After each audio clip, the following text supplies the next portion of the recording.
consultant en solutions d'observabilité chez Phénésis. Ça fait 3 ans et demi que je suis chez Phénésis et ça fait à peu près 10 ans que je fais de l'observabilité.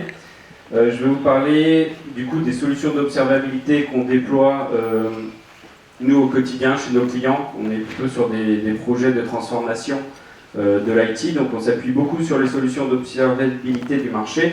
Et je vais vous montrer en fait comment on s'appuie sur l'OpenTelemetry pour aller un petit peu plus loin. On va parler notamment aujourd'hui des applications, enfin des architectures modernes, cloud modernes, qu'on peut retrouver chez, alors on en voit de plus en plus chez nos clients, ce qu'on appelle des architectures serverless, donc basées sur des composants du cloud. Alors peut-être que certains d'entre vous vont reconnaître un petit peu ces différents composants, mais ça peut être voilà, des lambdas qui portent des tâches, ça peut être des briques qui vont gérer des événements. Est-ce que parmi vous, vous avez ce genre d'architecture? Est-ce que vous opérez ce genre d'architecture? Non, il n'y en a pas beaucoup. Ok. C'est pas grave. Je vais vous montrer en tout cas en quoi ça consiste. Les architectes ils vont beaucoup vers ce genre d'architecture parce que déjà en termes de scalabilité c'est facile à gérer. Souvent c'est dans des métiers où on veut faire du go-to-market assez rapide, c'est-à-dire on a une idée, on veut la pousser rapidement sur le marché.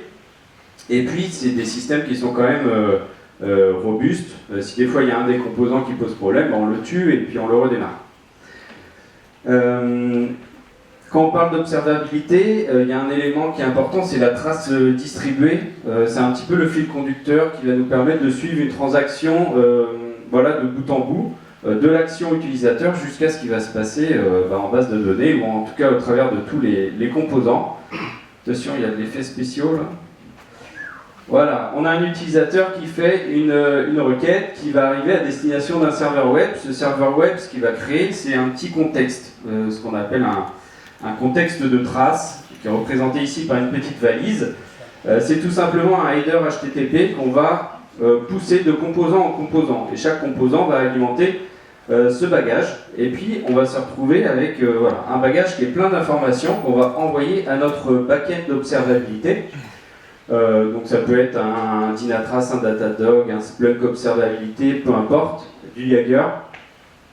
Donc on a un header qui s'appelle trace parente, on le voyait tout à l'heure dans la capture de Guillaume, tu avais un petit trace parente qui était présent, j'ai vu. Et en fait, ce petit bagage, on va l'envoyer à la solution d'observabilité, puis lui il va être capable de dire ok, la transaction est passée par tel composant, a fait appel à tel composant, il y a des notions de span, etc. Et de parent span, c'est-à-dire c'est ce qui va permettre de rattacher et puis reconstituer l'arborescence. Je ne vais pas rentrer beaucoup plus dans le détail, mais je vais vous donner par contre des exemples de traces distribuées, donc sur du Jaeger par exemple.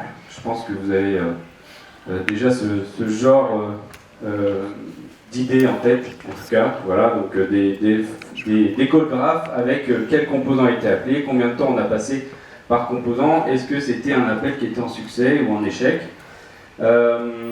Voilà, sur du Grafana, sur du Splunk Observability et sur du Dynatrace. Donc ça, c'est un outil qui est super intéressant parce que du coup, c'est des photos à l'instant T de vos transactions et puis on va pouvoir comprendre comment s'est comportée votre transaction dans votre plateforme. Donc ça, c'est super, ça marche bien dans la majorité des plateformes. Mais sur des environnements serverless, tu m'as fait peur. Dans des environnements serverless, ça va être un petit peu plus compliqué. Plus compliqué parce qu'on a des composants qu'on voit ici qui s'appellent par exemple le SQS, l'Event Bridge, qui sont des composants qui nativement ne vont pas nous pousser cette information, le fameux header. Donc ce qui va se passer, effets spéciaux, on a notre petite requête qui va arriver à un premier composant qui est une lambda. On va avoir notre petit bagage HTTP qui va être créé, mais qui va passer les différents composants jusqu'à ce qu'on arrive à un composant de type SQS. Donc c'est en gros ça va être tous les composants queue, du stream, des choses comme ça. Et ce composant, lui, il ne va pas transmettre cette information. Donc, par contre, la transaction va se faire dans le reste de l'architecture. On va arriver sur un nouveau composant lambda qu'on a instrumenté avec une solution d'observabilité. Donc, on a un nouveau bagage qui arrive, mais c'est pas le même.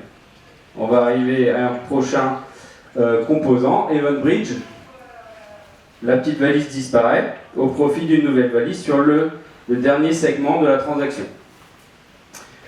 Donc, qu'est-ce qui va se passer? On va se retrouver avec 3 traces, 3 bagages différents et 3 traces. Et vous pouvez toujours envoyer ça à votre solution d'observabilité, à votre backend, il va être incapable de vous dire ça c'est la trace numéro 1, ça c'est la trace numéro 2, ça c'est la trace numéro 3. Sur des volumétries énormes de traces, vous n'arriverez jamais à... Alors bien sûr, vous aurez des exemples de traces, mais vous n'aurez pas cette vision bout en bout. C'est quoi la conséquence? Du coup, perte de visibilité end-to-end, on n'est pas capable de tracer notre transaction de bout en bout. Ensuite, sur les solutions d'observabilité modernes qui sont poussées voilà, avec des moteurs d'IA, etc., cette notion de trace, elle est hyper importante parce que ils sont capables de comprendre comment se comportent les différentes transactions. Si vous coupez ces transactions et qu'on n'a plus cette vision bout en bout, l'IA va travailler sur des données qui vont être tronquées. Donc vous n'aurez pas les réponses attendues. La dernière chose, la perte de corrélation métier. Voilà. Si on veut adresser aussi des métiers et qu'on leur dit il va falloir faire ta corrélation manuelle entre tes traces, etc., ça ne va pas beaucoup leur plaire et on aura du mal à faire un petit peu ce que nous montrait Guillaume, suivre des transactions métiers de bout en bout. C'est là où OpenTelemetry apparaît. Donc, on fait des missions de conseil chez Phénésis pour aider nos clients à prendre les bonnes décisions en termes d'observabilité. Et souvent, on arrive dans des écosystèmes où il y a déjà eu des choses qui ont été proposées en termes d'observabilité, mais on essaye de faire des transformations au niveau à l'échelle de l'organisation. Donc, il faut discuter avec toutes les équipes. Souvent, on a la réflexion en disant « Ah non, mais moi, Datadog, Dynatrace, je ne veux pas en entendre parler, moi c'est OpenTelemetry, OpenTelemetry. » Et souvent, on a tendance à penser que OpenTelemetry, c'est une alternative à toutes ces solutions d'observabilité. Et souvent, on les met en concurrence, alors qu'au fond, c'est juste de l'amour entre les deux. Si je devais dire quelque chose par rapport à ça serait plutôt OpenTelemetry plus les solutions d'observabilité égale amour distribué.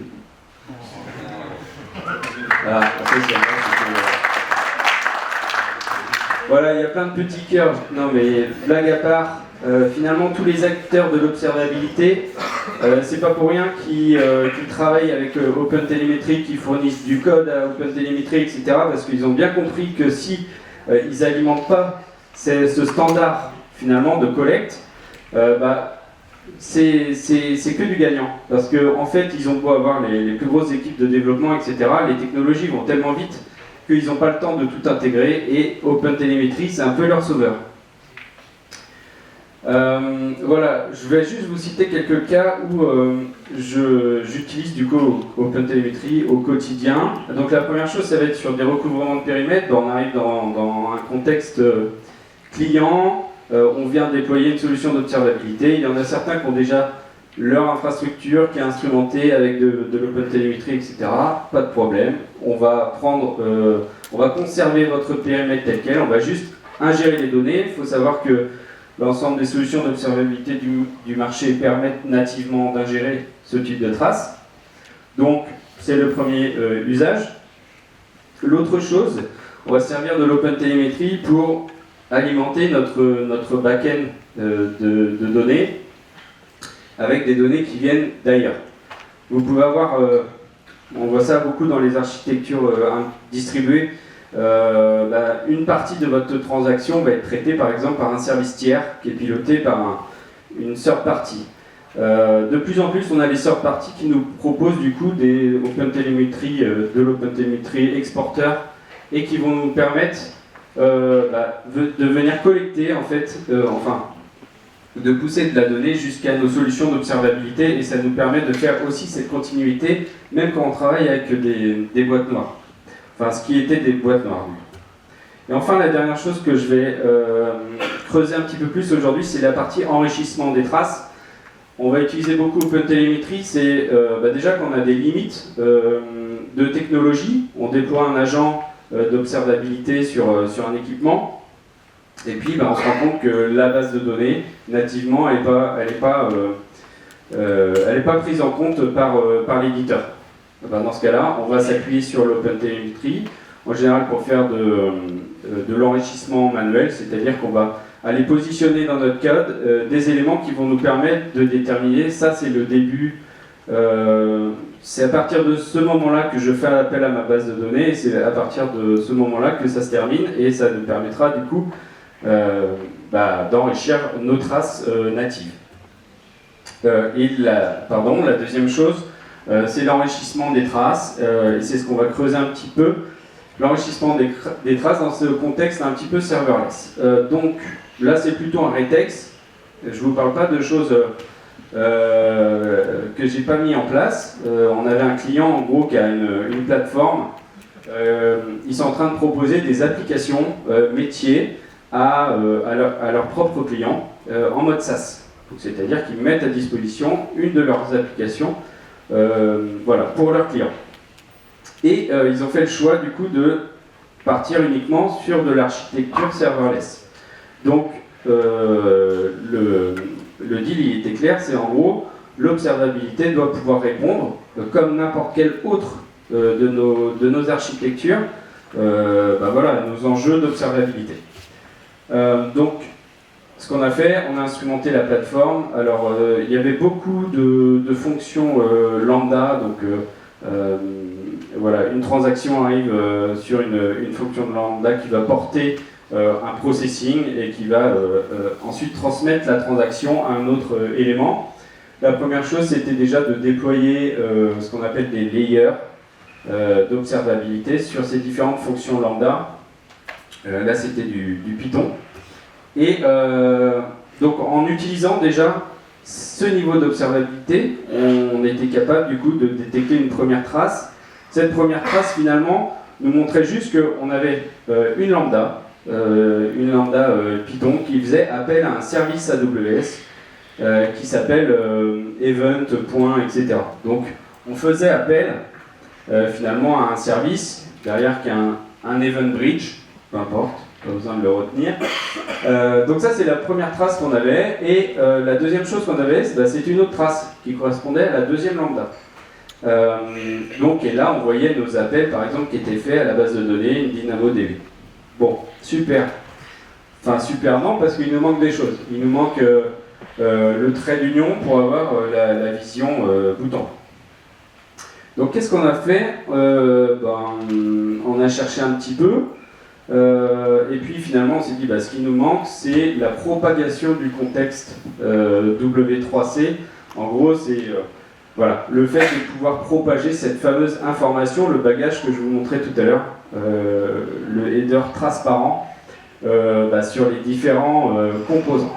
Donc là on était sur du Python, donc on a un SDK Python.